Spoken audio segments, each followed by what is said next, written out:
Hello नमस्कार साथियों, आप सभी का हमारे YouTube channel today current information पर स्वागत है। रीट एग्जाम 2025 को लेकर जितने भी ईवीएस से संबंधित अति महत्वपूर्ण प्रश्न हैं, जो भी टेस्ट सीरीज है उनसे संबंधित हम इस चैनल पर हल करवाएंगे।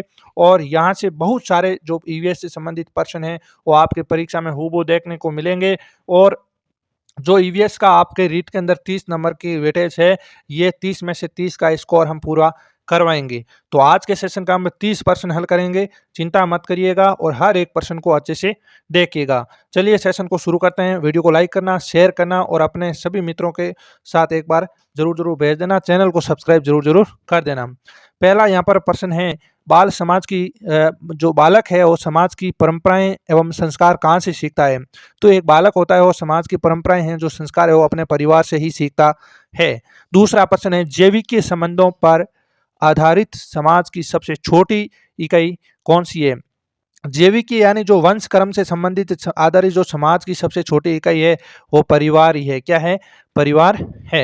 नेक्स्ट बात करते हैं तीसरे प्रश्न की। यहाँ पर सामाजिक संरचना में परिवार की स्थिति होती है। तो सामाजिक संरचना के अंदर है परिवार की स्थिति केंद्रीय होती है, नाभिकीय होती है। जो के समाज के अंदर है वो परिवार है, वो बीच के अंदर होता है, नाभिक के अंदर होता है। ठीक है। नेक्स्ट है अगला प्रश्न हमारे, संयुक्त परिवार की स्थापना का आधार क्या है। तो संयुक्त परिवार की स्थापना का आधार है समविष्टवाद। क्या है? समविष्टवाद है। नेक्स्ट अपन बात करते हैं अगले प्रश्न की कि भारत में लड़कियों एवं लड़कों के विवाह की न्यूनतम आयु क्या है। तो साथियों ये पहले रीट परीक्षा के अंदर पूछा गया प्रश्न है, अभी ये पूछा जा सकता है। इसके अंदर ध्यान रखना है पहले लड़कियों की पूछ रहा है या लड़कों की पूछ रहा है। तो इस प्रश्न में पहले लड़कियां हैं, तो यानी 18 वर्ष की लड़की और 21 वर्ष का लड़का भारत के अंदर अगर है तो वह विवाह कर सकता है। ये कानूनी विवाह करने की न्यूनतम आयु है। ठीक है। नेक्स्ट है अगला प्रश्न, बाल विवाह रोकथाम के लिए सर्वप्रथम किस वर्ष बाल विवाह अवरोधक अधिनियम पारित किया गया। तो 1929 के अंदर किया गया। कब किया गया है?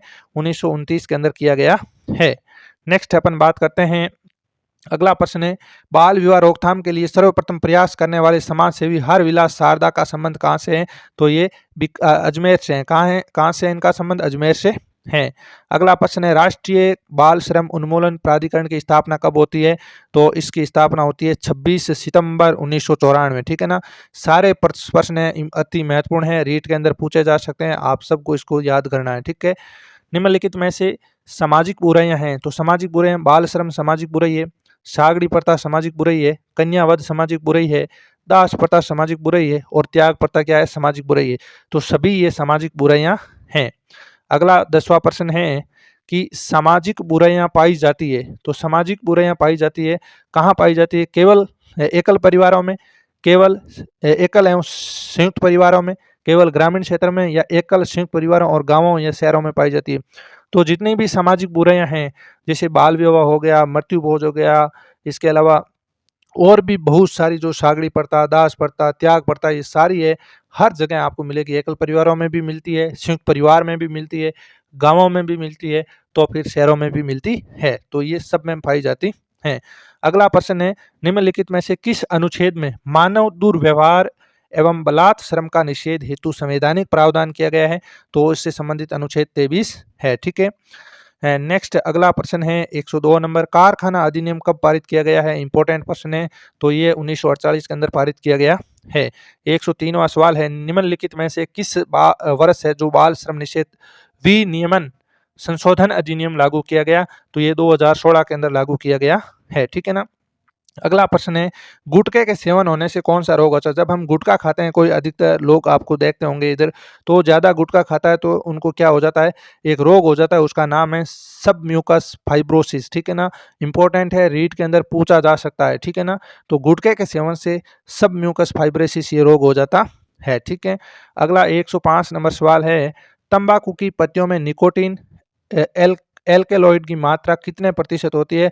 तो यहाँ पर 1 से 8% होती है। कितने प्रतिशत? 1 से 8% होती है। 106 नंबर सवाल है, निम्नलिखित में से कौन सी औषधि दर्द निवारक के रूप में उपयोग ली जा सकती है। तो इसका सही आंसर है पैथिडीन। क्या है? पैथिडीन। ठीक है। नेक्स्ट है यहाँ पर, कश्मीर में तेज सर्दी से बचाव के लिए घुटनों पर पहने जाने वाला जो ऊनी चोगा होता है उसको क्या कहा जाता है? जो आपके टॉपिक है रीट में वस्त्र उनसे संबंधित है। तो कश्मीर में तेज सर्दी के बचाव के लिए जो घुटनों तक पहना जाने वाला ऊनी चोगा होता है उसे फिरन कहा जाता है। क्या कहा जाता है? फिरन कहते हैं। ठीक है। 108 नंबर सवाल है, निम्नलिखित में से गोवा में पहने जाने वाला वस्त्र का सही प्रकार है। तो गोवा के अंदर कौन सा पहना जाता है? पानो बाजू है, वो गोवा का वस्त्र है। ठीक है ना।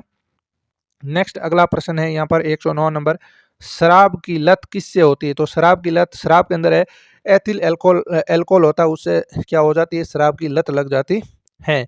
110 नंबर सवाल है, राजस्थानी पुरुषों द्वारा घुटनों तक पहने जाने वाली जो शेरवानी जैसा वस्त्र है उसको क्या कहते हैं? अचकन कहते हैं। क्या कहते हैं? अचकन कहा जाता है। 111 नंबर सवाल है, निम्नलिखित में से मानव निर्मित रेशा कौन सा है? जो मानव निर्मित प्रथम रेशा है वो नाइलॉन 66 है। ठीक है ना। तो मानव निर्मित प्रथम रेशा पूछे ना तो नाइलॉन 66 है। इंपॉर्टेंट प्रश्न है, परीक्षा के अंदर पूछा जा सकता है। ठीक है ना। नेक्स्ट यहाँ पर घर पूछे हैं, घोड़ा का घर क्या है, हाथी और मुर्गी का घर क्या है, वो बताना है। ठीक है ना। तो घोड़े के घर को अस्तबल कहते हैं, हाथी के घर को पील खाना कहते हैं और मुर्गी के घर को दबड़ा कहते हैं। ठीक है ना। तो ये आपका ऑप्शन सही होगा। इंपॉर्टेंट प्रश्न है, यहाँ से जो आवाज से संबंधित प्रश्न पूछा जा सकता है। नेक्स्ट है, डॉग फिश का आवाज क्या है? जो कुता मछली है, ये इंग्लिश के अंदर दिया गया है, हिंदी के अंदर भी दे सकते हैं। कुता मछली का आवाज समुद्र है। क्या है? समुद्र है। ये एक मछली है जिसका नाम है डॉग फिश। ठीक है ना। नेक्स्ट है 114 नंबर सवाल, जलीय ऑर्थोपोडा का श्वसन है अंग क्या है? जो जल में रहने वाले जीव है उनके लिए जो श्वसन यानी जो सांस लेने के संबंधित जो अंग होता है वो कौन सा है? तो उसमें गिल्स लगे होते हैं। इंग्लिश के अंदर देख लो, ये हिंदी के अंदर इनको क्लॉम कहते हैं। क्या कहते हैं? क्लॉम कहते हैं। नेक्स्ट 115 नंबर सवाल यहाँ पर है, निम्नलिखित में से घर की छत बनाने में काम में नहीं आती है? तो जब अपन घर की छत बनाते हैं तो कौन सी चीज़ काम में नहीं आती है? देखो यहाँ पर लिखा है रिफोर्ड सीमेंट जो केक्रिट होती है वो तो आती है, सरिये भी घर की जो छत बनाते आते हैं, जिप्सम ये नहीं आती है, इमारती पट्टियाँ आती है आप सबको, जो जिप्सम है ये घर की छत बनाने के अंदर काम में नहीं आती है। नेक्स्ट बात करते हैं 116 नंबर प्रश्न की, तो निम्नलिखित में से कौन सी सामग्री घर के फर्श बनाने में काम में नहीं आती है? तो हम घर का फर्श बनाने के अंदर बलुआ पत्थर काम में लेते हैं, सिरेमिक टाइल्स लेते हैं, कोटा स्टोन लेते हैं, लेकिन सॉप स्टोन ये घर के फर्श बनाने में काम में नहीं लेते हैं। 117 नंबर सवाल है, जो आपको वस्त्र दिए गए हैं और संबंधित वस्त्र कौन सी राज्य से संबंधित है? सामने राज्य दिए गए हैं, तो कौन सा वस्त्र किससे संबंधित नहीं है? ठीक है ना। तो आपको लिंग दिया है, तो ये हिमाचल प्रदेश का है, फुलकारी ये पंजाब का है, और जो रिन सोसो है ये कहाँ का है? असम का है। जो कुंटोप्स है ये महाराष्ट्र का है, महाराष्ट्र का नहीं है। ठीक है ना। तो ये इसका सही आंसर हो जाएगा। ठीक है। नेक्स्ट अपन बात करते हैं, आगे है, शारदा एक्ट के अनुसार स्त्री पुरुष की विवाह की न्यूनतम आयु कितनी है? इंपॉर्टेंट प्रश्न है। ठीक है ना। सामान्य पूछे तो स्त्री की 18 वर्ष और पुरुष की 21 वर्ष है, लेकिन शारदा एक्ट के अनुसार पूछे ना तो फिर स्त्री की 14 वर्ष और जो पुरुष है उसकी 18 वर्ष न्यूनतम आयु मानी गई थी। ठीक है। अगला प्रश्न है 119 नंबर प्रश्न है कि निम्नलिखित को सही सुमेलित करना है। ठीक है ना। तो जो गुरुपाद स्वामी कमेटी है उसकी जो इसका गठन है 1979 के अंदर होता है। बागान श्रमिक अधिनियम 1951 के अंदर आता है। बाल श्रमिक प्रकोष्ठ 1990 के अंदर स्थापित होता है और शिक्षा का अधिकार अधिनियम 2009 के अंदर लागू होता है। ठीक है ना। तो ये सारे इसका आंसर ये 1 2 3 4 यही होगा। ठीक है ना। ये प्रश्न इंपॉर्टेंट है, उसमें सबसे इंपॉर्टेंट है ये, एक तो गुरुपाद स्वामी कमेटी की स्थापना कब होती है? 1979 के अंदर, और एक शिक्षा का अधिकार अधिनियम 2009 है और 1 अप्रैल 2010 को संपूर्ण भारत के अंदर लागू होता है, एक जम्मू कश्मीर को छोड़ करके। ठीक है। ये सारे जितने भी इंपॉर्टेंट प्रश्न थे वो हमने इस सेशन के अंदर हल किए हैं। तो आपको ये सेशन कैसा लगा है? अगर अच्छा लगा है तो अपने सभी मित्रों के साथ शेयर करना और हमारे टेलीग्राम ग्रुप को ज्वाइन जरूर करना, लिंक डिस्क्रिप्शन के अंदर है। अगले सेशन के अंदर हम जो सेकेंड माइनर टेस्ट के अंदर जितने भी ईवीएस से संबंधित, साइको से संबंधित और मैथ से संबंधित सवाल होंगे वो हम इस चैनल पर हल करवाएंगे। तो चैनल को आप सब्सक्राइब जरूर करवा लेना, क्योंकि सारे यहाँ पर लगभग आपको 5000 के आसपास क्वेश्चन मिलेंगे, जहाँ से आपकी रीट परीक्षा आसान तरीके से पास हो जाएगी। ठीक है साथियों। तो आज के लिए इतना ही, मिलते हैं अगले सेशन में, तब तक के लिए धन्यवाद। जय हिंद, जय भारत।